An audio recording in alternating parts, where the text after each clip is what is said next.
Pneumonia के causative agent में और कॉमन कोल्ड के कॉजेटिव एजेंट में, या इनके इन्फेक्शन में क्या फर्क है कि जब कोई इन्फेक्टेड आदमी स्नीजिंग या कफिंग करेगा तो वायरस आ जाएगा एयर में या आसपास रखी हुई ऑब्जेक्ट्स के कांटेक्ट में। अब बाकी अपना एक तो ड्रामा है ही हेडेक, ठीक है, वो तो हर जगह।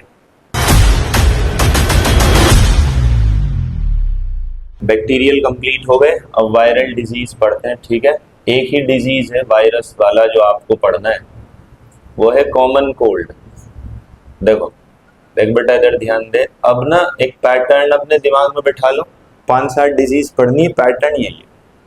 पैटर्न बैठ गया, causative agent, mode of transmission, target organ, symptoms. 4 बातें तो बस डायरेक्ट आपको समझ के याद करनी है, आगे कोई बात हो, ठीक है, नहीं कोई बात। तो कॉमन कोल्ड, देखो नाम में ही कॉमन है, नाम में क्या है, शायद कोई ही आदमी हो जिसको कॉमन कोल्ड ना हुआ हो या ना होता हो। सीजनल बीमारी है, जब मौसम बदलता है, ठीक है, तो कॉमन कोल्ड हो ही जाता है। 3 से 5 दिन में, हफ्ते भर में अपने आप ठीक हो जाता है, कोई दवाई लेने की जरूरत नहीं होती। जैसे बैक्टीरियल डिजीजेस के लिए, मेरी बात को बहुत अच्छे से समझना, बैक्टीरियल डिजीजेस के लिए जनरली हम यूज करते हैं एंटीबायोटिक्स। बैक्टीरियल डिजीजेस के लिए क्या यूज करते हैं, एंटीबायोटिक्स। वायरल डिजीजेस में, वायरस से होने वाली बीमारी में एंटीबायोटिक्स काम नहीं करती, याद रखना। इसलिए कोई वायरल अगर इन्फेक्शन हो जाए, जैसे कॉमन कोल्ड को लिखा जाता है, देखो कॉमन कोल्ड को क्या लिखा जाता है, one of the most common infectious ailment,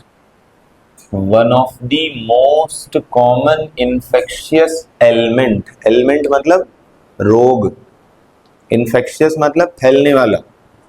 तो फैलने वाली बीमारियों में सबसे ज्यादा एक फैलने वाली, वो है कॉमन कोल्ड। कुछ भी नहीं करना, जिसको जुकाम हो रहा हो, बार बार छींक आ रही हो, बस उसके बगल में बैठ जाओ 5-7 मिनट, तुमको भी हो जाएगा, ठीक है। इसके लिए कोई लंबा चौड़ा काम नहीं करना, इसलिए one of the most common infectious element. चलो ठीक है, देखो पहले इधर लिखते हैं कॉजेटिव एजेंट।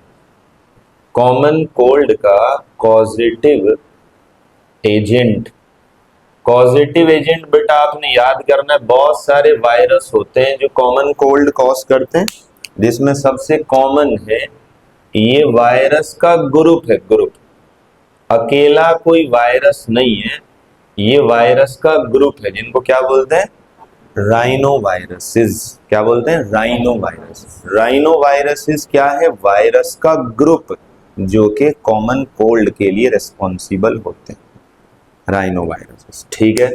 तो कॉजेटिव एजेंट हो गए rhino viruses. Mode of transmission क्या होगा बेटा, मोड ऑफ ट्रांसमिशन बिल्कुल निमोनिया की तरह होगा, और निमोनिया से भी फास्ट होगा। इधर mode of transmission, infected person, same है मोड ऑफ ट्रांसमिशन। कोई इन्फेक्टेड पर्सन स्नीजिंग या कफिंग अगर करता है, और होता ही है इसमें, स्नीजिंग कफिंग होने पर virus droplets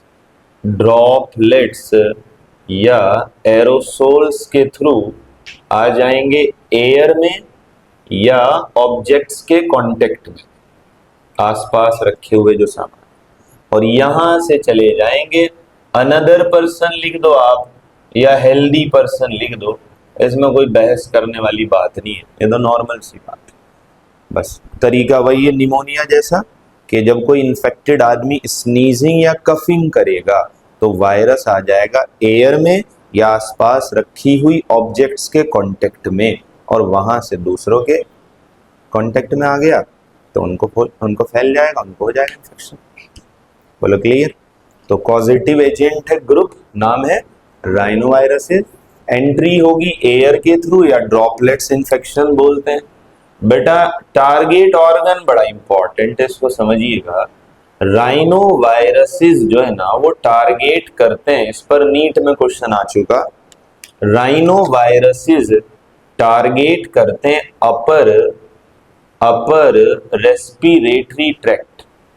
upper respiratory tract क्या मतलब हुआ, जो हमारा ये सांस लेने वाला रास्ता है ना, लंग्स के बाहर बाहर रहते हैं राइनो वायरस। देखो, स्ट्रेप्टोकोकस निमोनियाई और हीमोफिलस इन्फ्लुएंजाई ये लंग्स के अंदर रहते हैं, इनका इन्फेक्शन होगा लंग्स के अंदर, जिसको कहते हैं lower respiratory tract. But rhino viruses रहेंगे ऊपर ऊपर, लंग्स के अंदर नहीं जाते। ये क्वेश्चन आ चुका, पता है क्या, निमोनिया के कॉजेटिव एजेंट में और कॉमन कोल्ड के कॉजेटिव एजेंट में या इनके इन्फेक्शन में क्या फर्क है। निमोनिया में इन्फेक्शन होता है लंग्स में, एल्वेलाई ऑफ लंग्स में, और कॉमन कोल्ड में जो इन्फेक्शन होगा वो होगा अपर रेस्पिरेटरी ट्रैक्ट, लंग्स के बाहर बाहर, लंग्स के अंदर नहीं होगा।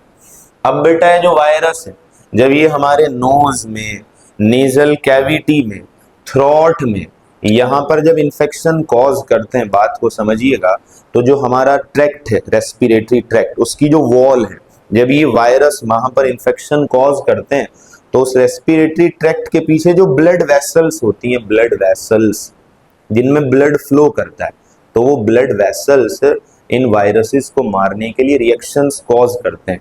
तो हमारी ब्लड वेसल्स डायलेट कर जाती है, डायलेट, तो नाक भारी हो जाता है, गला भारी हो जाता है, हवा लेने में, सांस अंदर लेने में दिक्कत होती है, तो जिसको हम कहते हैं नेजल कंजेशन। क्या बोलते हैं, नेजल कंजेशन। जैसे नाक बंद सा हो गया, नाक बंद मतलब रास्ता छोटा सा हो गया। क्यों हो जाएगा रास्ता छोटा, क्योंकि जो हमारे ब्लड वेसल्स है ना, ब्लड वेसल्स वो ऐसे फैल जाते हैं, और जब ब्लड वेसल्स फैलेंगे तो वो रास्ते को थोड़ा कंजेस्टेड कर देंगे, और जब ब्लड वेसल्स फैलेंगे तो वहां फ्लूइड बढ़ जाएगा, तो वो फ्लूइड बहने लगता है, नाक बहने लगता है, म्यूकस, जिसको कहते हैं नेजल डिस्चार्ज। क्या कहते हैं, नेजल डिस्चार्ज। और यहां पर अगर थ्रोट में, यहां भी होता है इन्फेक्शन गले में, तो जब थ्रोट में ब्लड वेसल्स डायलेट करते हैं, डायलेट, तो हॉर्सनेस हो जाती है, आवाज भारी, जैसे मेरी हो रही हॉर्सनेस, है ना, और सॉर थ्रोट, गले में दर्द होने लगता है। तो अगर आपसे पता किया जाए कि कॉमन कोल्ड के कॉमन से सिम्टम्स क्या है, कॉमन से सिम्टम्स, तो आपने बताना है, ये याद करने, इसमें खूब क्वेश्चंस आते हैं। एक तो आपने याद करना है इधर नेजल, पहला याद करना है नेजल कंजेशन, आप याद करेंगे नेजल कंजेशन। नेजल कंजेशन मतलब नाक बंद हो जाना, ऐसा लगना जैसे नाक बंद सा हो गया, हवा अंदर लेते हुए दिक्कत हो रही। दूसरा नेजल डिस्चार्ज, नेजल डिस्चार्ज, क्योंकि ब्लड वेसल्स डायलेट कर जाते हैं तो उनका फ्लूइड बहता रहता है, नाक बहता रहता है। और इधर हो जाएगा सॉर थ्रोट, गले में दर्द होना, सॉर थ्रोट, और हॉर्सनेस, हॉर्सनेस आवाज भारी होना या गले में खराश सी होना, उसको कहते हैं हॉर्सनेस। तो पहला सिम्टम है नेजल कंजेशन, दूसरा nasal discharge, third sore throat, fourth hoarseness, sore throat, गले में दर्द, गले में दर्द, हॉर्सनेस आवाज थोड़ी भारी, ठीक है। नेजल डिस्चार्ज, नाक बहना, नाक के अंदर से फ्लूइड का बहना, यानी नाक बह जाएगा, ठीक है, फ्लूइड बहेगा, ठीक है। और नेजल कंजेशन, नाक का थोड़ा बंद सा ये। अब बाकी अपना एक तो ड्रामा है ही हेडेक, ठीक है, वो तो हर जगह, उसमें तो कोई दिक्कत नहीं, हेडेक सर दर्द वाली प्रॉब्लम, लेकिन कॉमन कोल्ड की मेन दिक्कत ही, बोलो समझ में आई बात। निमोनिया में मेन क्या था, निमोनिया में मेन था डिफिकल्टी इन ब्रीदिंग, सांस लेने में दिक्कत होती है। कॉमन कोल्ड में nasal congestion, nasal discharge, sore throat, hoarseness, ये मेन सिम्टम्स। बोलो डिफरेंस समझ में आ रहे हैं। तो ग्रुप ऑफ वायरसेस क्या नाम है, राइनो वायरसेस, ये ग्रुप है बेटा, इनके पास होता है सिंगल स्ट्रैंडेड आरएनए। अगर याद करना चाहो थोड़ा सा, उतना इंपॉर्टेंट तो है नहीं, बट कभी कभी क्वेश्चन पता कर लेता है। आपके बोर्ड के एग्जाम में तो सीधा सीधा है, 2-3 बीमारी लिख के देगा, for example typhoid, pneumonia, common cold. Write their causative agent, mode of transmission and symptoms. 3 number. Board के एग्जाम में तो सीधा सवाल है, 3-4 बीमारी, उनकी 3-4 बातें कॉमन, तरीका यही है।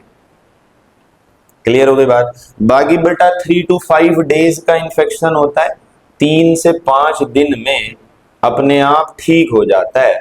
इसके लिए आपको कोई एंटीबायोटिक्स यूज करने की जरूरत नहीं होती। इधर अगर आप दवाई ना ले तो बेहतर है, नो यूज ऑफ एंटीबायोटिक्स। इधर एंटीबायोटिक्स की कोई जरूरत नहीं होती, क्योंकि एंटीबायोटिक्स वायरस पे काम ही नहीं करती, वो बैक्टीरिया पे काम करती है। सबसे बेहतर है कि आप रेस्ट करें, ठीक है, और खूब इनटेक ऑफ वाटर किया जाए जब ये दिक्कत हो जाए। और वेरी वेरी इंपॉर्टेंट, नाक को और मुंह को कम से कम हाथ लगाया जाए, क्योंकि जितनी बार आप नाक को हाथ लगाएंगे उतनी बार वायरस आपके हाथ में आएंगे, फिर आप अपने हाथ को 2-4 जगह और भी कहीं लगाओगे, है ना। इसलिए आप देखना, कॉमन कोल्ड जब हो जाए बहुत ज्यादा, तो आप अच्छे से जब कपड़े बदल लो, नहा लो, तो लगता है जैसे कॉमन कोल्ड आधा खत्म हो गया। ठीक है, रेस्ट कर लो थोड़ा, नाक को बार बार टच मत करो, हाथ धोते रहो, पानी पीते रहो, 2-3 दिन में अपने आप ठीक हो जाता है। कोई दिक्कत? तो बस वायरल में एक ही है बस, कॉमन कोल्ड। बैक्टीरियल में 2 थे, तो 2 टॉपिक कंप्लीट हो गए, एक बैक्टीरियल और एक वायरल।